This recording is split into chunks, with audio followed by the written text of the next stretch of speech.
Hello, my name is Kristen Menapace. I'm a speech-language pathologist with Milestone Therapy, and I am here again for part 2 of indoor activities that you can do with your children.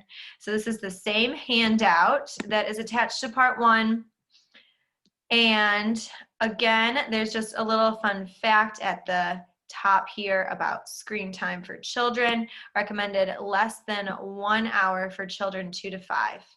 So this is including Netflix, YouTube, even if they're playing games on there, it's considered screen time.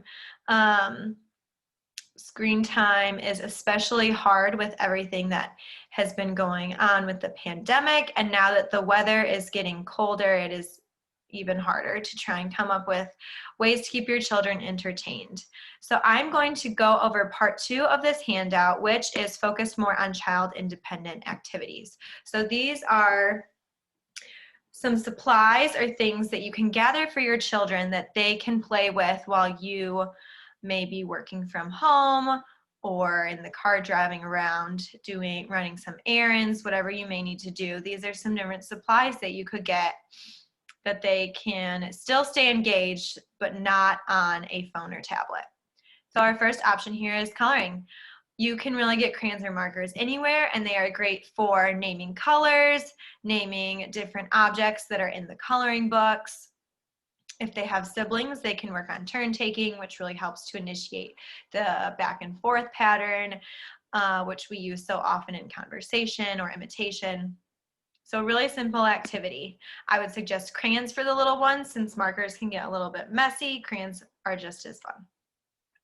Another idea is to use some of those cardboard boxes that you may be getting from Amazon. So this can be fun. You will have to help your child out a little bit if they want a rocket ship, a boat, a car, cutting out maybe some different shapes to make it into a car so that they can put their legs through it and run around, race around. Or if they want it to be a rocket ship, maybe cutting armholes so they can pretend that they're inside the rocket ship taking off. So this can be fun to practice different types of noises, burn some energy by running around, and really take on more of that pretend play type role. Again, with the pretend play, you can have them do dress up.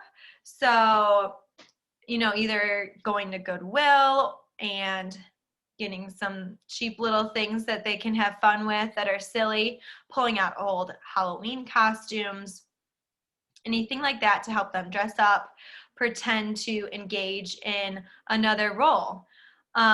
It's also fun to play dress up with a little apron and have them cook you a little meal or pretend to have a little tea party.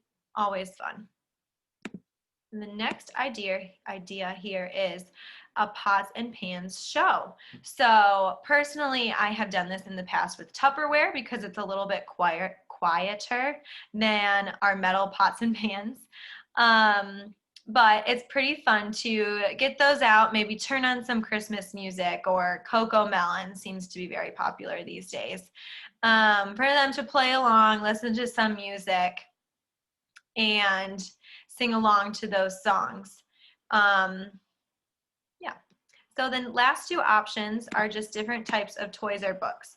Christmas is just around the corner, and I'm always hearing from patients' families about what are some good ideas for new toys to help children grow into for the next year. So some toys here, Hot Wheel cars, the wooden train sets are awesome. The Lego blocks for the little kids, usually the bigger ones are easier for their fine motor skills to start stacking those up, building different towers, garages, castles. The larger blocks are great for that. Dolls and babies are always good for that pretend play of taking care of them, dressing them, feeding them, bringing them to dinner with you, anything like that. And then pretend house food or dishes. This is really functional since you are most likely eating in your home or using dishes to set the table. They could start practicing that with their dolls and babies and their siblings, pretending to cook in the kitchen. can be really fun. Another option that I don't have on here would be a farm set.